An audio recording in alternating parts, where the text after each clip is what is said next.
Hello, and welcome to Journeys into Being, a new show co-produced by Amherst Media. My name is Renata Sylvia Pienkawa, and I'm your host. This program will focus not on doing, but on being, not on accomplishments, but on the joy of being fully present, not on what many people call success, but on our ability to be in flow, to be connected to each other and to the world through our very presence. Could you introduce yourself to us? Yes, certainly. My name's Michael Shandler. I live in Amherst. Lived here for, going on, I guess, 40 years now. And I'm a writer. I'm a former, when I was in my work life, I was an organization development consultant and a leadership trainer. Okay. Most of the time, and I went to UMass. I got my graduate degrees at UMass, and I've lived here happily. Most people leave that go to graduate school here, but we stayed, and I think it was the right move. Great. Thank you so much. We're honored to have you here in the Amherst Media, and we're looking forward to getting to know you better. And one way is through your book, which is called Karma and Kismet, which I just finished reading a few days ago, which I thoroughly enjoyed. And it's really an odyssey about a courageous person, yourself, who makes a lot of life choices to really follow his inner voice. So if you could show us the book and tell us a little bit about it, why you wrote it and what the book is about. Here's the book. This is what it looks like. Well, you asked, why did I write the book? I guess I would reframe the question and say, why did the book write me? Okay. In a way, I felt at some point when I had more time in my life and I was really kind of sitting down and saying, what's next in my life, I started to write.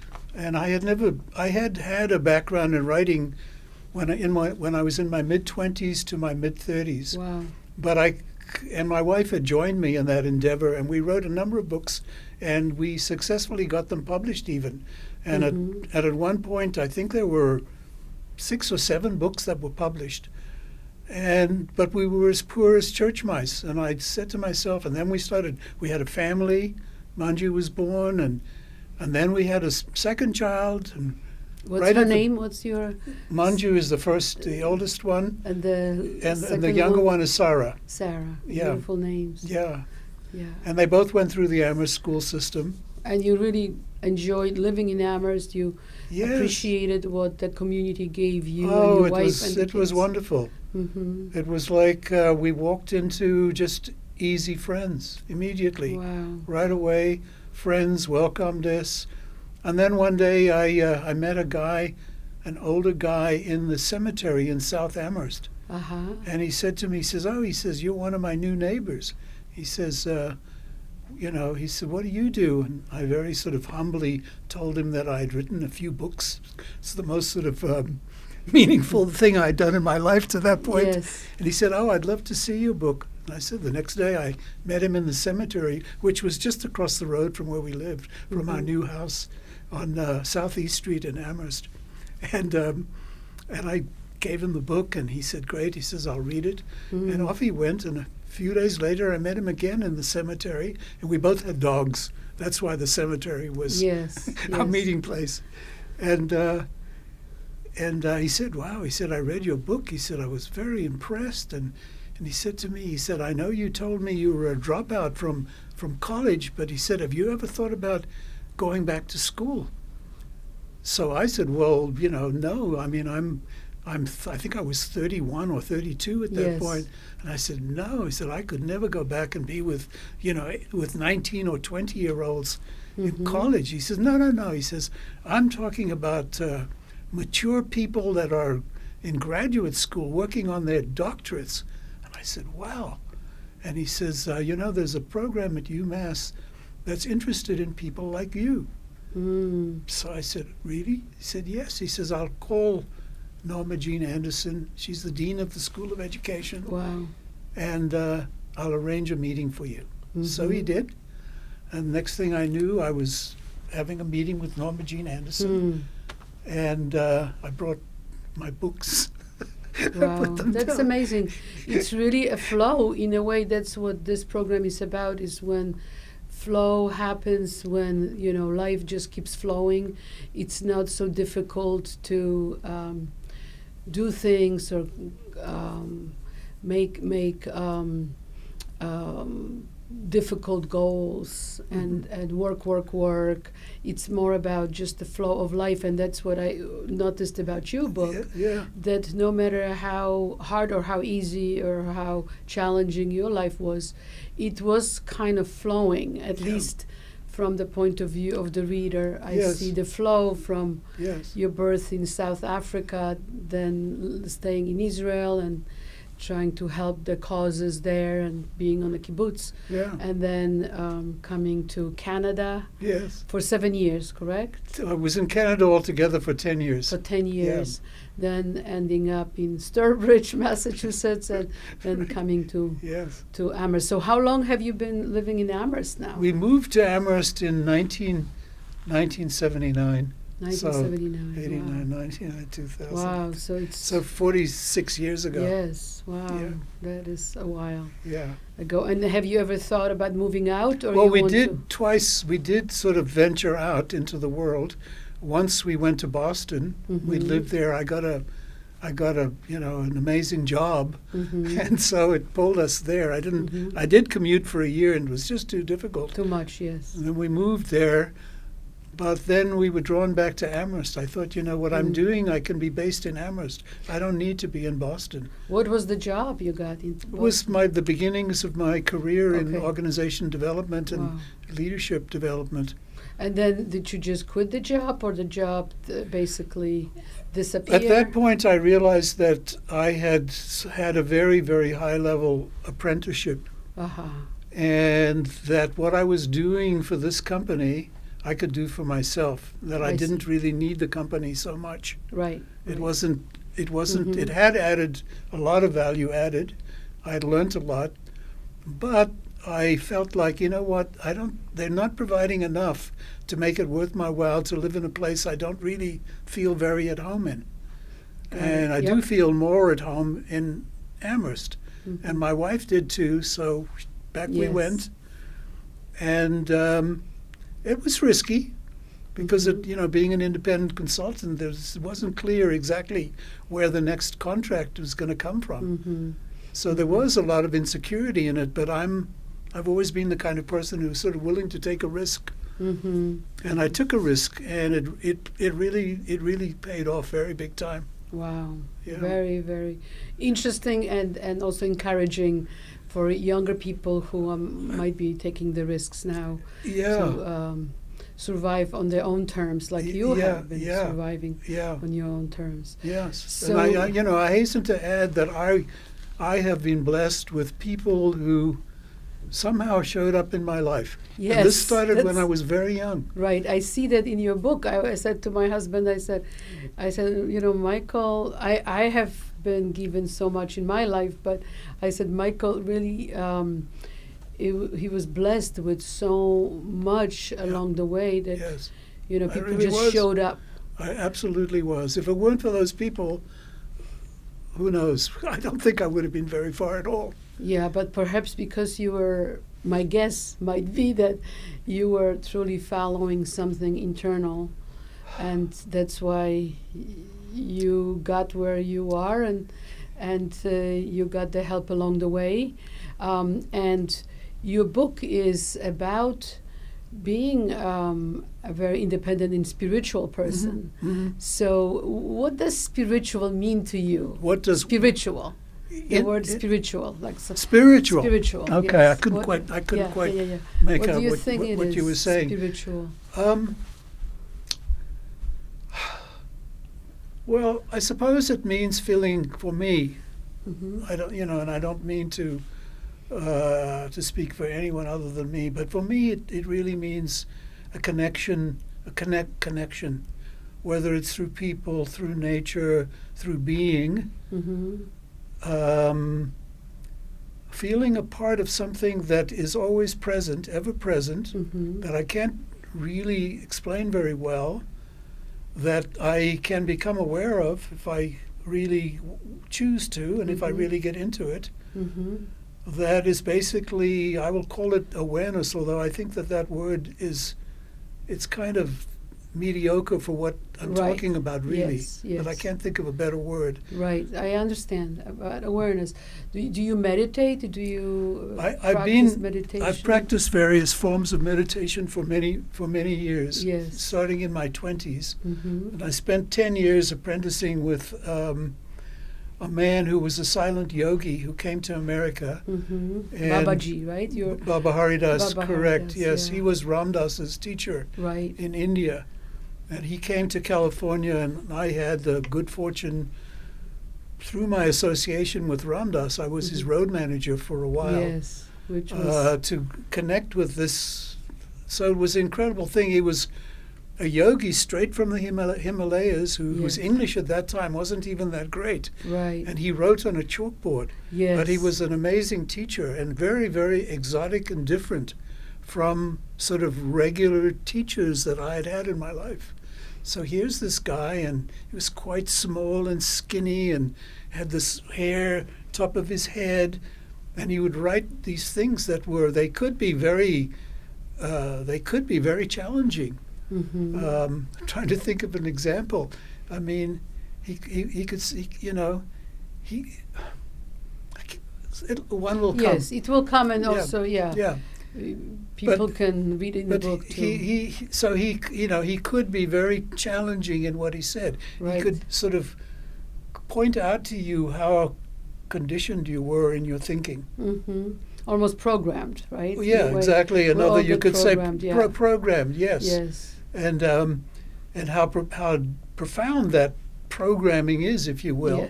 And that to become free, you have to be able to at least see that. That's the beginning of it. Is being able to become aware of, wow, I am really programmed. That's the truth. And unbelievably so. And that it's created for me ways of being in the world, ways of thinking and being in the world that I have taken for granted and assumed that life was like that. And then I found out in my mid-20s, when I was taken on my first psychedelic trip by a professor. And that really showed me in very stark terms that, what we're talking about here in terms of this conditioning or programming. And I saw it very clearly as how it had constricted me in just so many different ways, and that I needed to unlearn a lot of things that I thought were true, that in fact were quite challengeable, and maybe weren't quite as I thought they were. So in a way, when you went to Canada and you were taking psychedelics, going to school, meeting your guru, in a way that was the real education that equipped you for the rest of your life. It was so, in South Africa, which was sort of my formal initial education, it was so rigid and so tight, and I just didn't fit. I couldn't learn that way. And so I didn't do well in that system. Yes. Do you feel like your kids had a much better education as far as when they came here? The traditional education. My wife is among her many skills is a trained. She was a school teacher at one point. Has she taught for a long time? She taught for a number of years, and then she became a school counselor. Wow. So she's worked with kids for a long, long time. Yes. So very talented. Both of you are talented. You kept picking up new skills, and both working with children, with adults, with companies, cooking. Wow. Well, let me start with switch gears a little bit and ask about the object you brought to show us, to kind of, we don't need to really warm up because we have already warmed up. but You said in show us the your object. request for Yes. us to bring something that it Yes. should be something important to us, and I Yes. thought, well, I'm not really important. I don't really know what's important, but Yes. symbolically, this Yes. is important to me because this is a mollusk. Can It's you called- show us to the Yes. camera? And I'll show you both sides. Okay.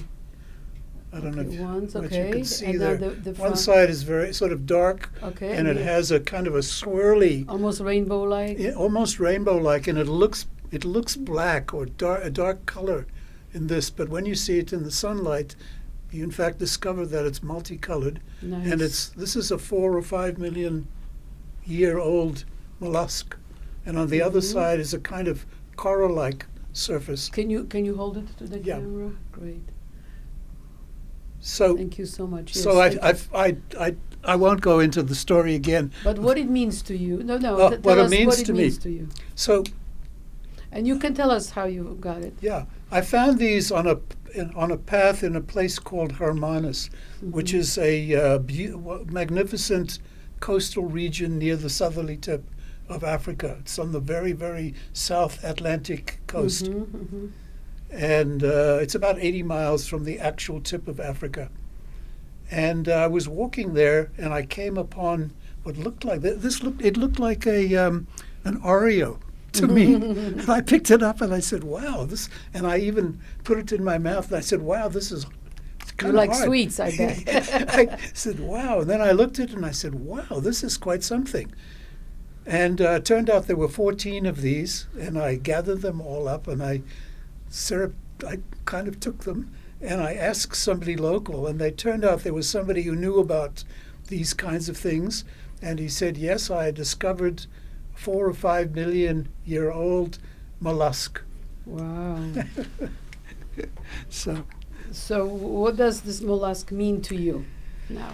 So it's not so much the name of it, although I was curious to find out that this had a name, in fact, and that it had such antiquity.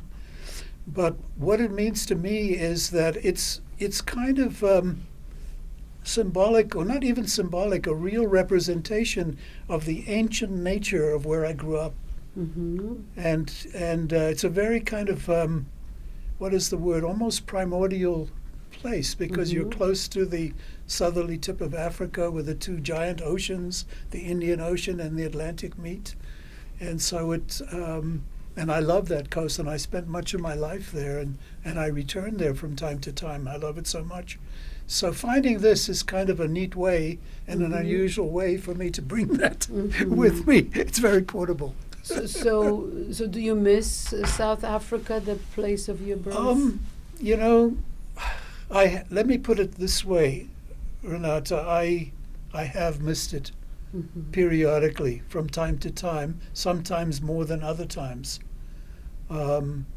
But I've had the good fortune of being able to go back a number of times, Mhm. spend Mhm. time there, and over time, I must say, and including earlier this year, we went for 2 months, Mm. and I really kind of got a sense of, oh, this is what it would be like to actually be here. Mhm. How does Mhm. this? And I said, wow, well, can't beat the nature, can't beat the climate, much better than what I have. Mhm. But how would it be to be here? And, I think not. No. I think So it felt special, but home is here now. yes. S- You know, my kids and grandkids are yes, here. everybody's My here. wife is very Yes. American. Yeah, yeah. You know, She was born in Massachusetts. she was right? born in Sturbridge. Wow. Yeah. Wow. So you grew up in South Africa, and tell me a little bit about your growing up. Just a little. Well, I've already mentioned that South Africa, and it's sort of commonly known. Everybody knows South Africa is very beautiful. Mhm. I grew up on the east side of Table Mountain, which is one of the oldest mountains in the world. Mhm. Um, It's not and- very high, right? It's not. Well, it was one of the highest mountains in the world, but now, millions of years later, It's basically the wind and elements have basically made a flat top of the mountain. So in my lifetime, it's basically a flat top mountain that looks like a table and that has clouds that come swirl around it that are called the tablecloth. I see. So it's a very dramatic place. Right. Fabulous climate, and with baboons, other smaller creatures called dassies, mountain lions. So I grew up very close to nature, Right. which has always been important to me. Yes. Hence the mollusk is. Right. Right. What about racism over there? You know, when I was growing up, that was. So you know, Cape Town. I don't know how much people in the audience will know, but Cape Town in the days when I grew up was not primarily a black and white place. It was what we called Cape Colored. Cape Coloreds were about half of the population, and whites were about half of the population. And of course, the whites were divided into essentially two groups: one English descendants, and one or English identified, and the other Afrikaners. Dutch or Dutch, basically Dutch and German and French Right. Huguenot roots. Yes. Okay. But there was a huge division between what one or the two groups were doing versus what the blacks were able to do. The way that it worked where I lived was apartheid was voted in 1948. I was born 2 years before that, so I was a little kid. Right. But the apartheid that I experienced, I'll give you one incidence of what it was like. That'll make it sort of, you know, grounded in actual what was like. And I was friends with a little girl who lived next door. Her name was Dolores. And she was very, very pretty. And she's probably a year older than me, and kind of looked up to her. And she was, anyways, I was close to her. I liked her, and she liked me, and we had a good relationship. I don't know, and one day I got up in the morning to go to school. Oh, and important ingredient, her family were what were called Cape Coloreds. My family were white and Jewish, but we lived, this is before apartheid really started to bite. But they made a law, which they began to enact, and the law was called the Group Areas Act, which basically said, from now on, certain areas will be designated for white people, and other areas, usually further away, will be designated for non-whites. Okay. So the family who lived next to us suddenly found themselves, Dolores's family, found themselves in an area that had been designated whites. So one day, a truck came, put all of their belongings in the truck, and they were gone. And then the house stood empty, for months. And then a white couple from England, bought the house, and they moved in, and they completely renovated it. And you had a chance to say goodbye to Dolores? I never had a chance to say goodbye to her. No. She was there one day and gone the next. Were your parents upset about it? Or? I don't remember my parents being upset about it. I think they basically kind of just got on with it. And I mean, the neighbor that lived behind us, Dolores lived on one side of us, and we had another neighbor on the other side. But the neighbor that lived behind us, the house behind us, was a white Jewish guy and his family, and he was a communist. And communism was illegal in South Africa during apartheid. And some of the main activists in the ANC, which was the kind of main resistance party, were communists, including white communists, and several of them were Jewish too.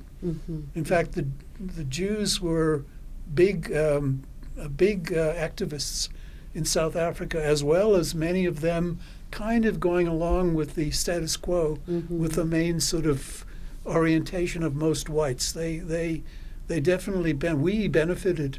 We were privileged. We benefited from better schools, et cetera, et cetera. Yes. Yeah. So. But I'm saying there were some incredibly courageous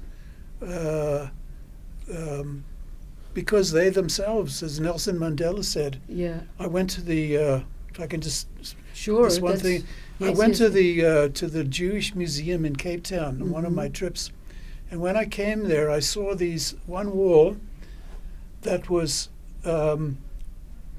preserved under plexiglass, graffiti from the 1920s, 1930s of anti-Jewish graffiti, which they had beautifully, kept. It was, you could see it really clearly.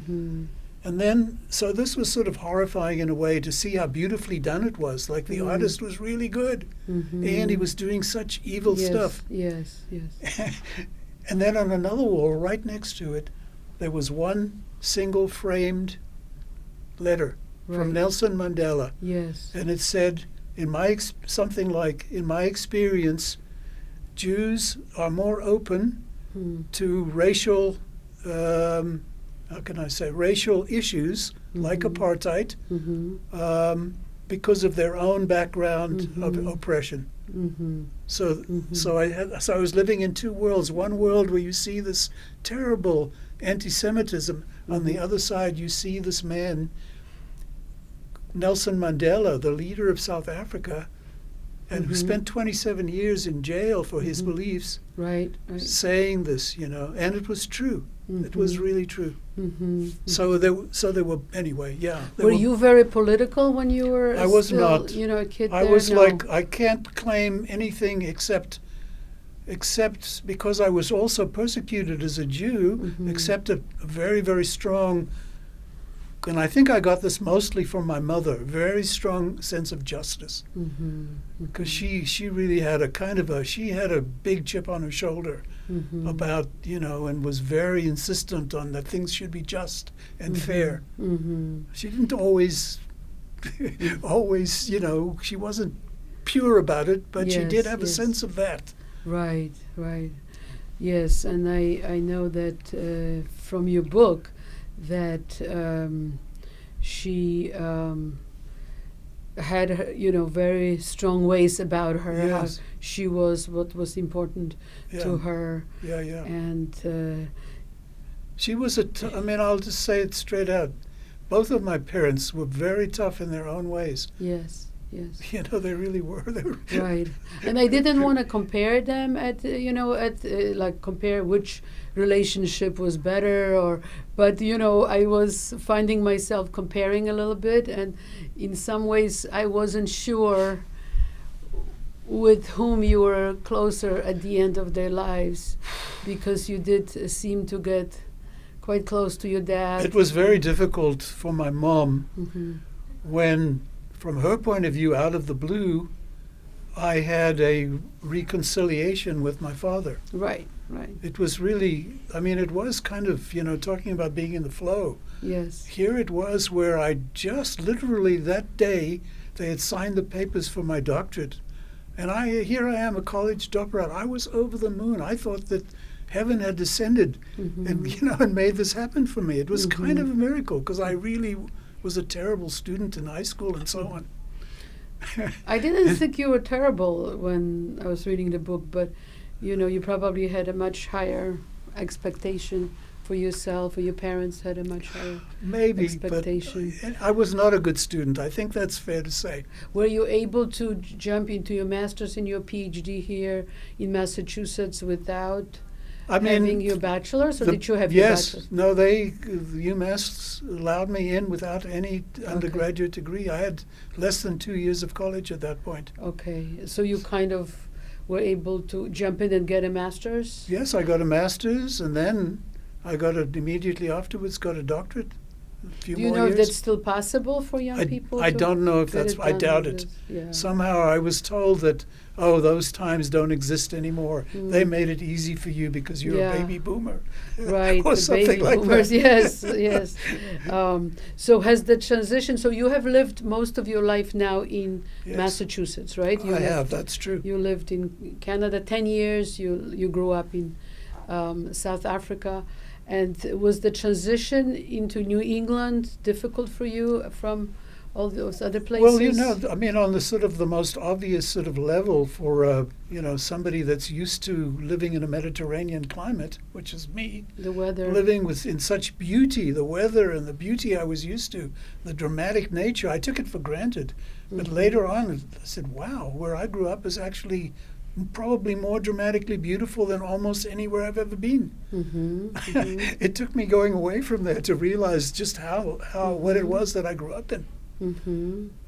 So there was that, and it took a lot for me to get used to the four seasons here. You know, winter was, you know, mystery and had its, most of it was mental. Most of it was my conditioning. Yes. You know, was what I thought.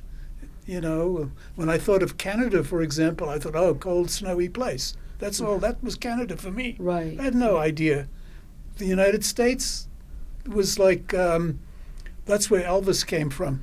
Do you find this area beautiful, especially beautiful? I don't find it exceptionally beautiful, to be completely honest. I find it very gracious. I find it very pleasant.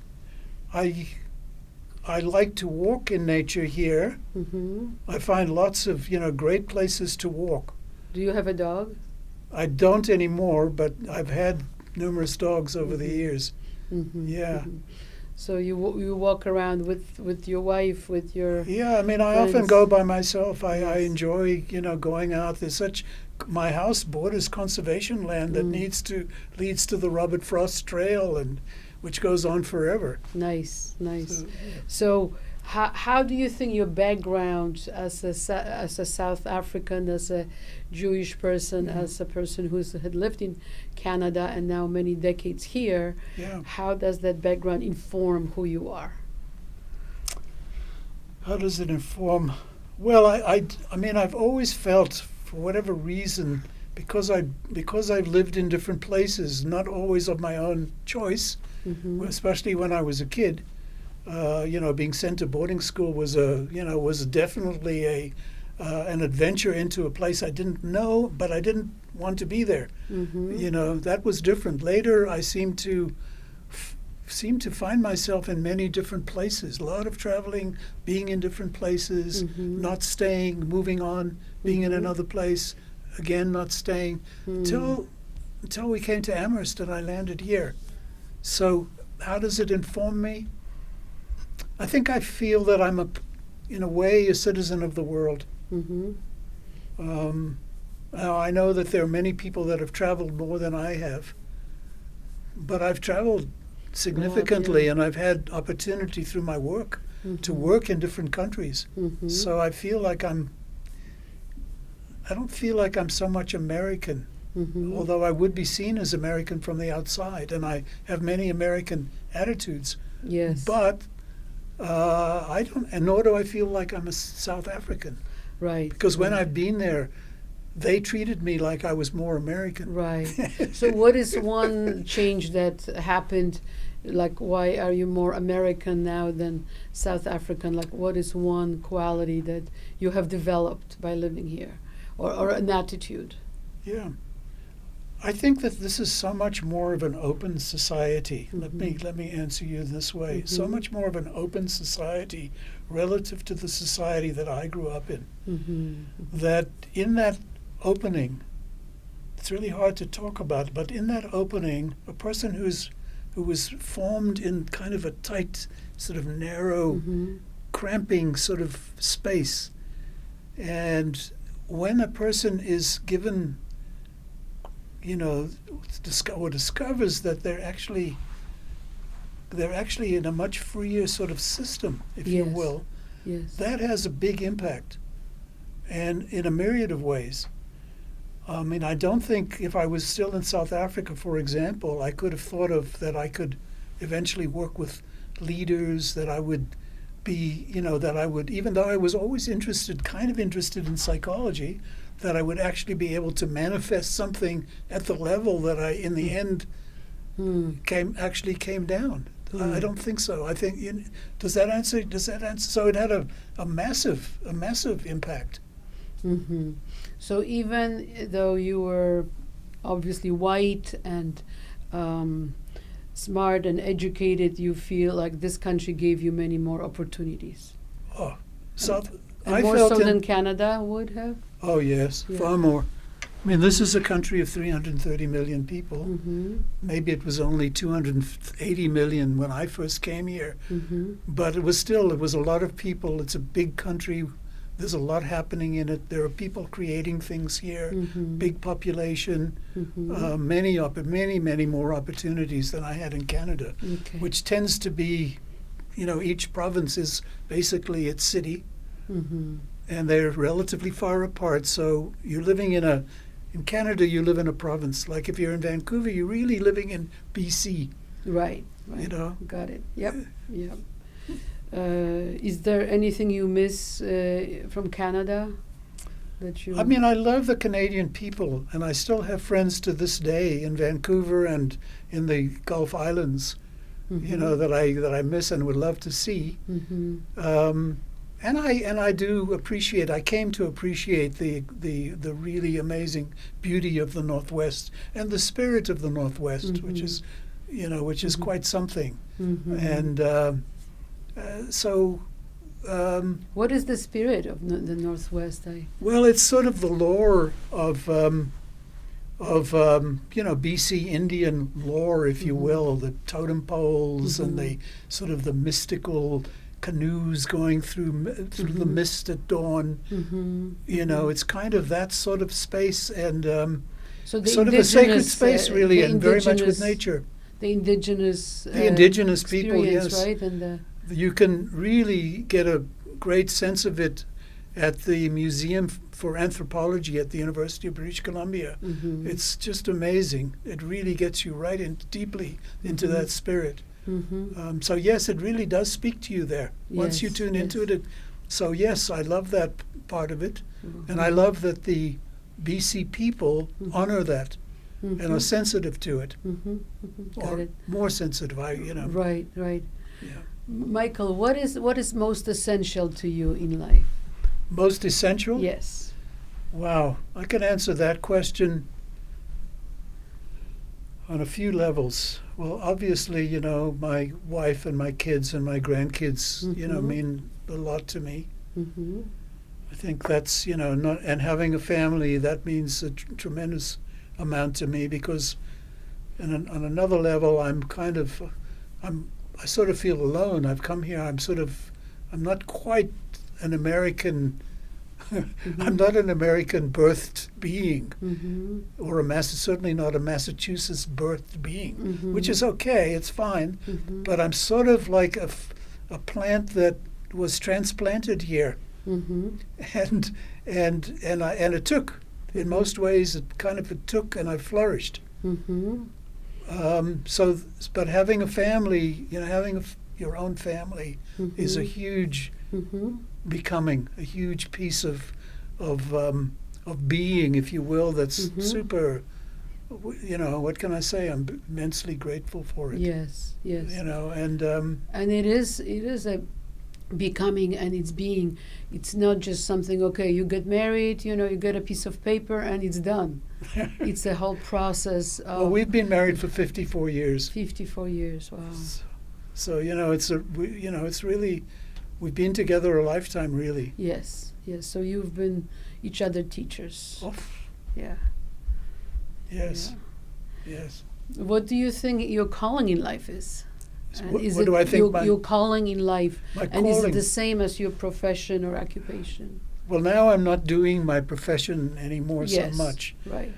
But what's the thread that goes through all of it is, I think, my connection to people in the way that I've worked with people. Mhm. That even though I'm not, I'm pushing 80 now, Mm-hmm. so I'm not desirous of being in the world and rushing around and going to places like I used to, and Mm-hmm. all of that. And I mentioned to you before, sleeping in lonely hotel rooms. I'm not Mhm. interested in doing that anymore. Yes. But now the form it's taken for me is writing about subjects that I care about and that I think connect to other people's kind of, how shall I say, to their sense of being. What does it really mean to be here?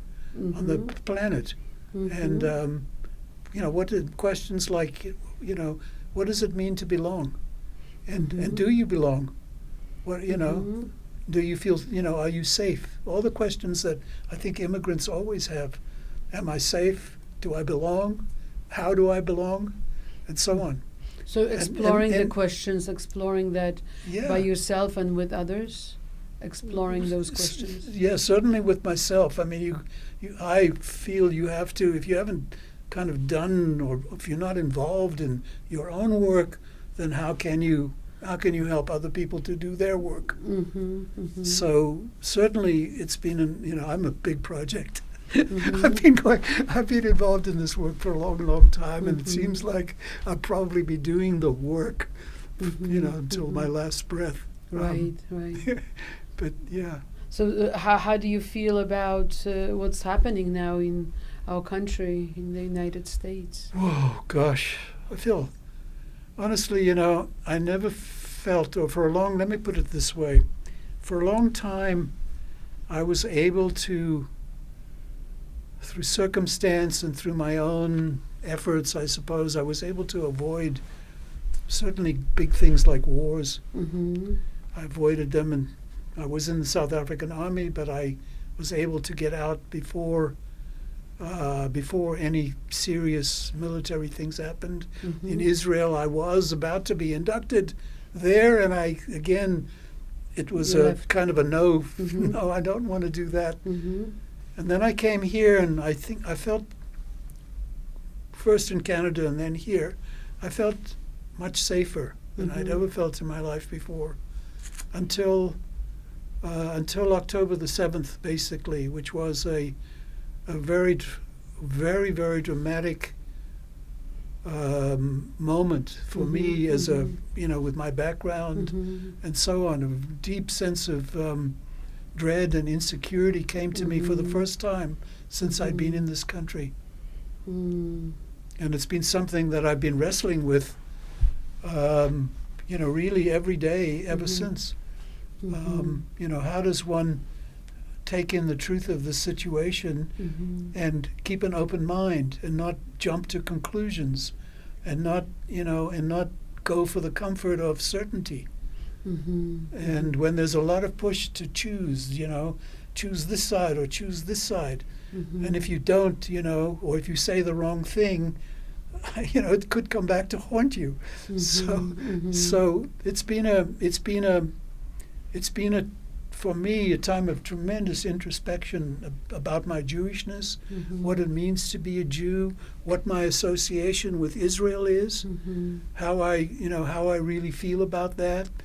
And does it matter how I feel? It may not matter.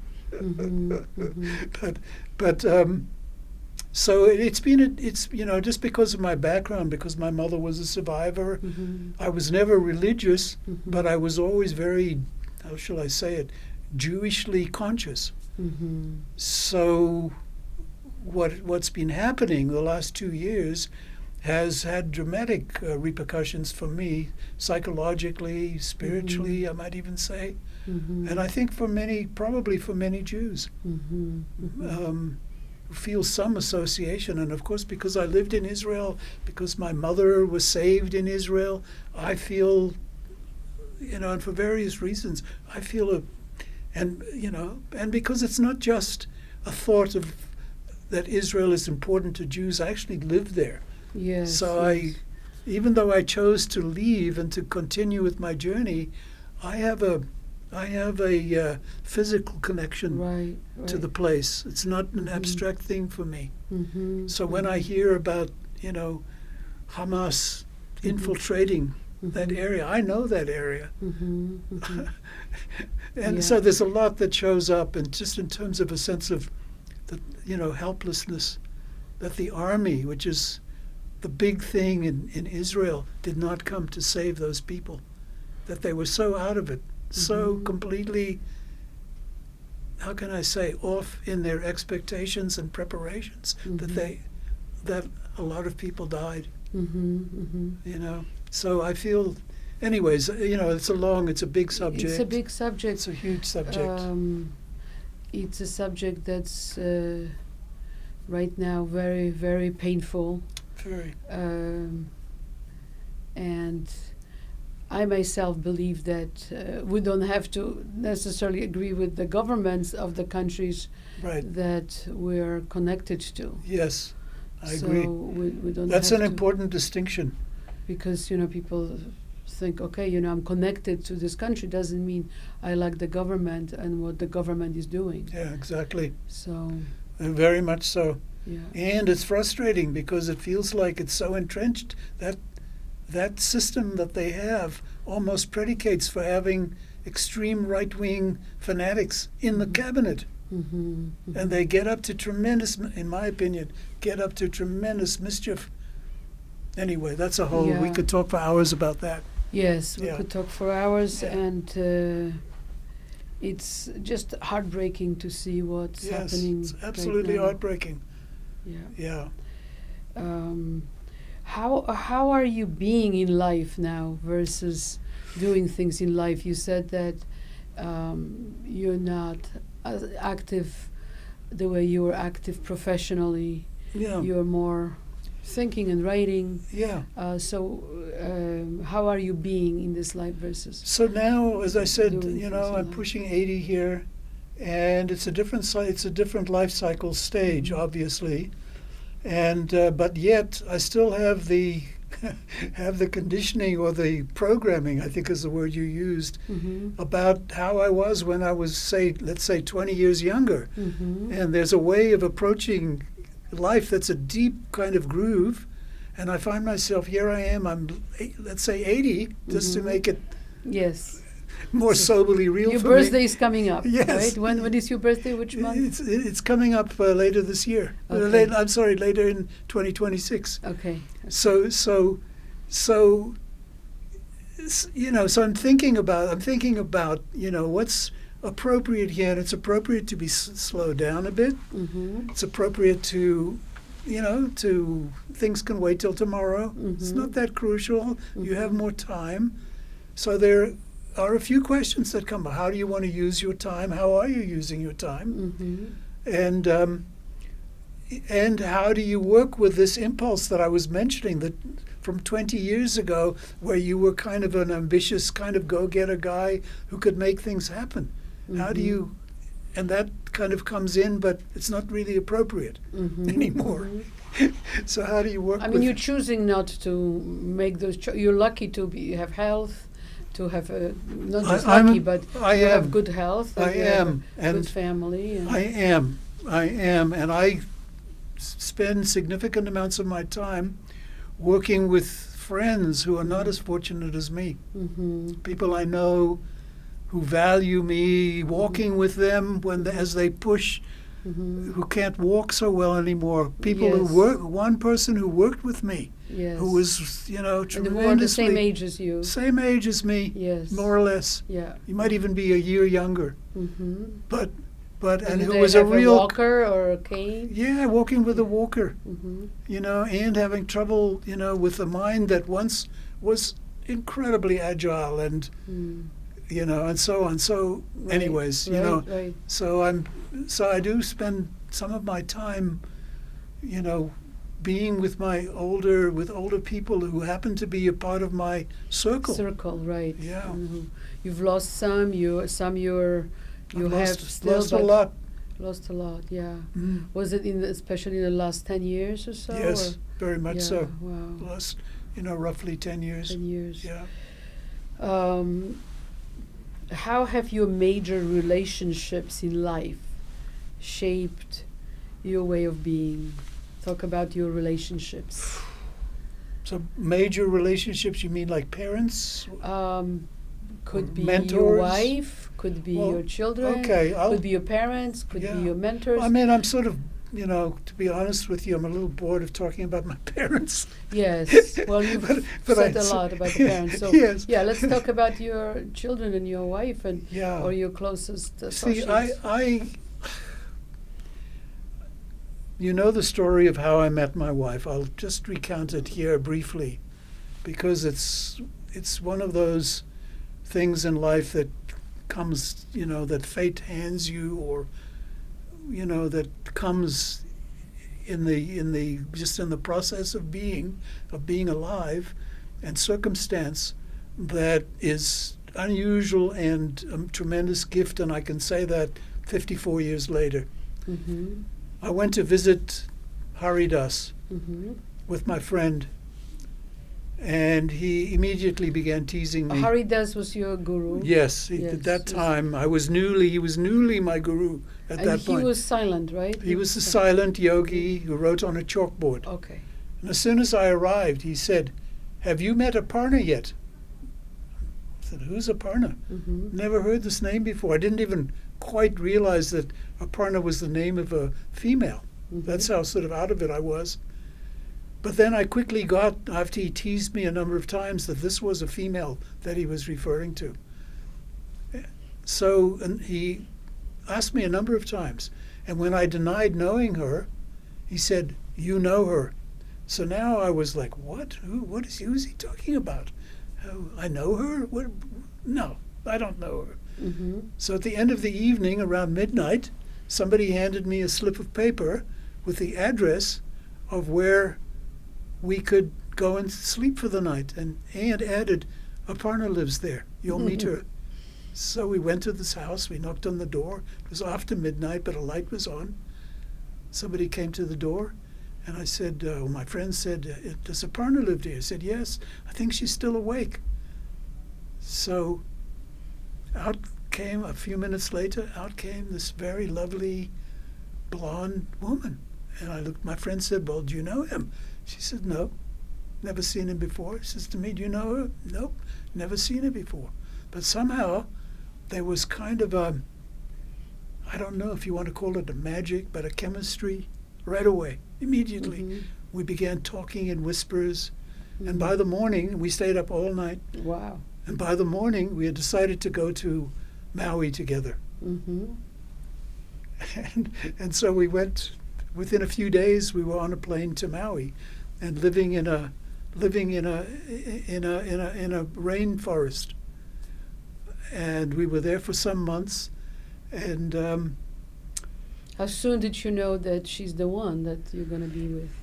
well, it After had the meeting her. imprimatur of, if I'm using that word correctly, of Haridas. He was a holy man, so that had the stamp of some sort of holiness to it.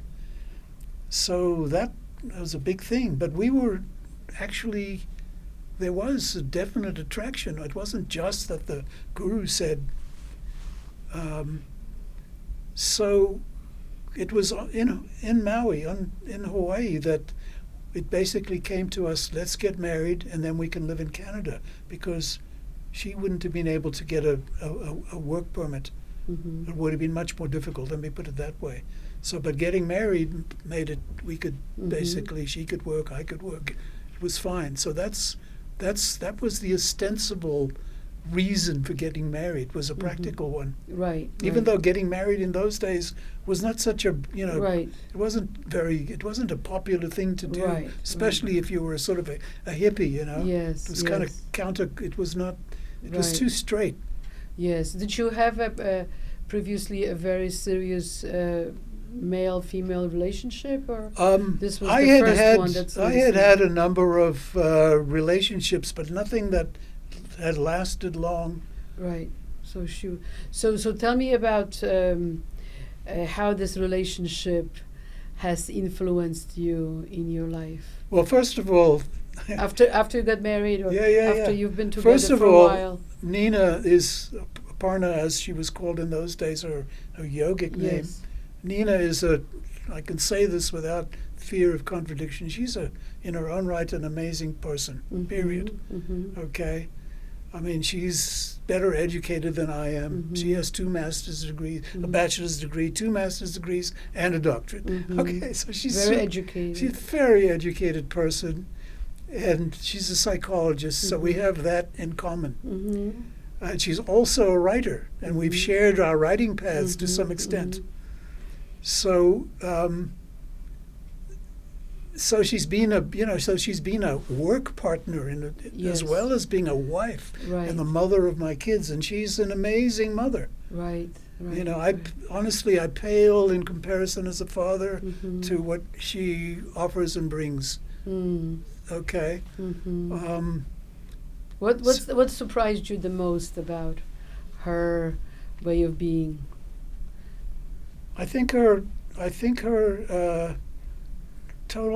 first of all, her commitment to her parents, Mm-hmm. and especially in the face of me, myself, who had such a sort of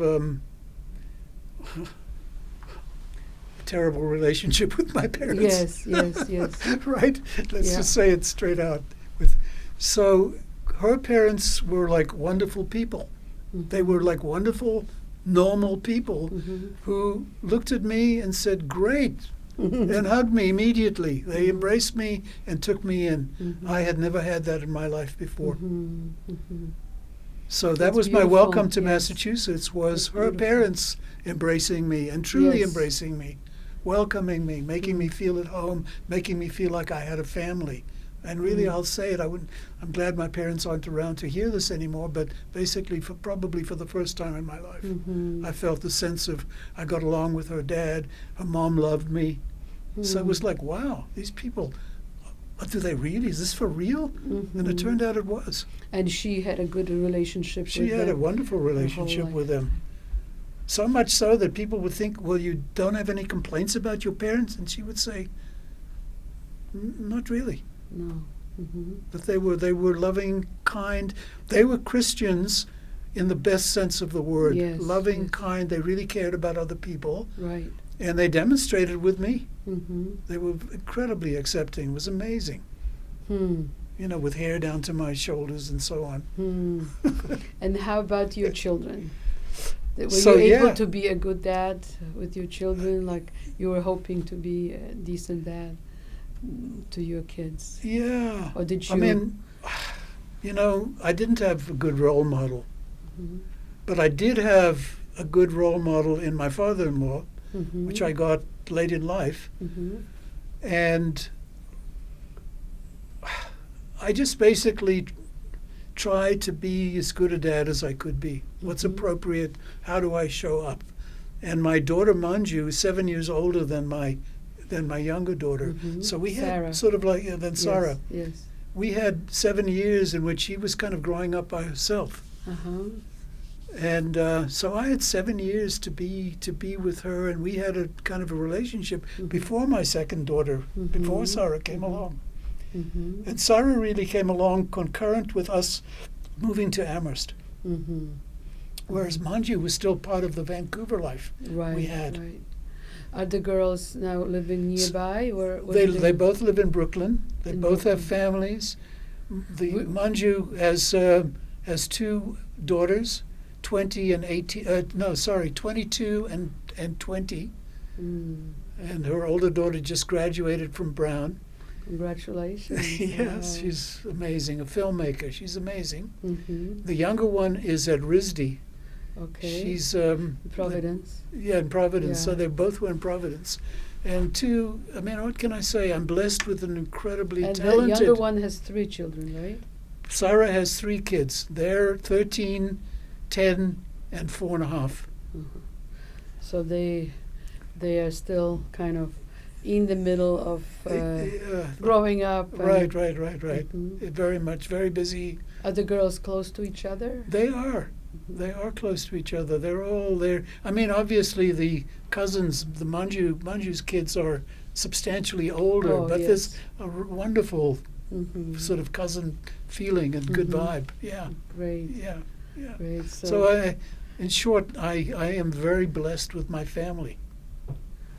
You are. You I really am. definitely are. And And the other thing I'll say is, if this is real wood, touch yes, wood. yes, I'm blessed with No my problem. health too. yes. Even though I have the the usual kinds of things that somebody my age has. Right. But are you doing anything special to keep your health and your weight? Well, I mean, to keep your health going well? I do try to exercise. I've been Mhm. doing that for many years. I've been a yogi for a Mhm. long time. Are you still vegetarian? I'm not vegetarian entirely. I'm mostly vegetarian, but I do take some chicken and fish as well. Yeah. And do you guys cook at home or Yes, you eat out? mostly we cook. We've become this old couple who hardly ever goes out. We prefer being at home, honestly. Yes. Yeah. Yes. So, how do you feel at this stage of your life? How do you feel about aging? And Well, somebody, wise said, who obviously had tread the path before us, said, aging is not for sissies. And there's a lot of truth to that. yes. Not only from a physical point of view, but I think psychologically and mentally too. And that I think that there's a lot, as I was saying earlier, a lot to unlearn about one's own habits and how one's own mind and thoughts get in the way, and your own sort of programming gets in the way of just being present. Yes. And that, to me, is one of the challenges, is noticing how much that sort of those thoughts and those ways of being, if you will, no longer serve. They may have served at one time, but they don't now. Right. So much. Right. And how does one make that adjustment? How does one adjust to this, this new phase, if you will? Right. And how does one, frankly, how does one prepare for death? Right. What's left unfinished, if anything? Do you feel like you have stuff left unfinished still, or you feel like ready to go? Many of my friends saying, Death "Oh, I comes. can't wait to travel. I just want to travel," and I'm like, "Oh my God, I can't imagine anything worse than that." Yes. Yes. So the answer is there are many places I've not been, and the strange thing is, it's okay. I do not feel a hankering. So I don't feel a hankering for much, to be honest. I don't think it's a bad thing. I'm not trying to get anywhere or make anything happen, or at least that's my aspiration. When I notice that I'm getting back into that, I notice, well, that's probably trouble. Probably on the wrong track here, because it's not about that. So what do you think life is about? Well, it's obviously, I can't speak for other people, so I Yes. can't say life is about in a general way. For me, it's about living as true to myself as I can, forgiving myself for being imperfect at times, and learning to use your metaphor, learning to flow once again. Beautiful. What teaching would you like to share with our younger audience members? If you have anything else to add to that, what you just said. I think if I can, again, I hesitate to give advice, but so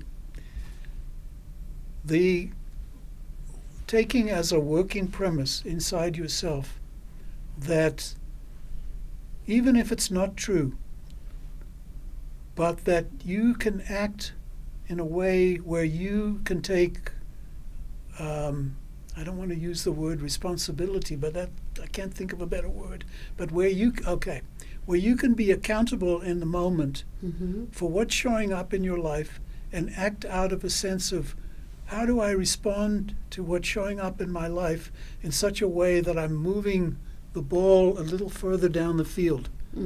How can I do that? How are there avenues for me to do it? Is there an opportunity, for example, for me to be kind? How can I manifest what I feel is actually, most people I think are just intrinsically kind. There's a kind of a gear in there that's kindness. How do I access that and let that come out in a natural way? But what is that ball you're talking about? What is the ball that you talk about moving forward? What just is the ball? a metaphor what? from America. I was a sports person when I was a kid, so you're always trying to. So you feel some kind of energy in your being that you want to move forward. Only in the sense of, not in the sense of acquiring, that I'm moving forward to get something so much. Yes. As a sense of that that flow implies not stagnation but some kind of movement. So it's movement into, maybe you could say, deeper discovery of what life offers. Maybe learning that things, that your attitudes that kept you closed in some way no longer serve you. That's what I mean by moving the ball forward. It's that opening. Learning to open more, adjusting to what the circumstance is really telling you. It's more like that. Right. So right now, a lot of young people have difficulty with, it's difficult to pay for an apartment, to start a family, to get a job. So instead of just struggling with that, kind of sit down, open up, and see what this situation is showing me, and how I can move forward in my life without necessarily the old paradigms. Right, for sure. I don't want to belittle that the current reality of a lot of young people, is difficult. I'm not trying to say I have some kind of magical answer to that. I do not. But I think that one's attitude, what one brings to that situation, is really important. And I can't really emphasize this enough. And that the key to that attitude shift is a new habit that anybody can develop.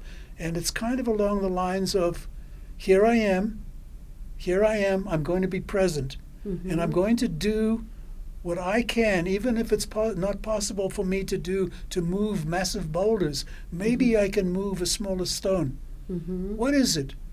How can I do something here that gives me a sense that I'm contributing in a constructive way to my own life and to the life of the people around me. And if you are fortunate enough to find a sense of purpose, and you can harness that sense of purpose to something in the world where you can get something called a job, or where you can, do something that allows you to translate that effort into money that you can use for your own, to begin your own life, for your life, then that's an incredible blessing. And I don't take that for granted, especially not today. But, and here's the but, is you have to kind of kickstart yourself. You got to kickstart yourself. You can't wait for the society wake up and become more compassionate, to realize that people are struggling. That may or may not happen. I hope it does, obviously, but it may or may not happen. What I do have control over is me, is what's going on in here, in my heart. And how do I work on myself to bring out my best self rather than my best self? That's what I'm after. That's me. That's what I think. In answer to your question, what's life about? In part, it's about discovering who you deeply are, which has many, many layers. Yes, that's beautiful. Thank you. Thank you for having me. It's been a pleasure to be here. Thank you. Thank you so much for coming back here and for reconnecting, and for sharing with us. It's very much appreciated. Yes.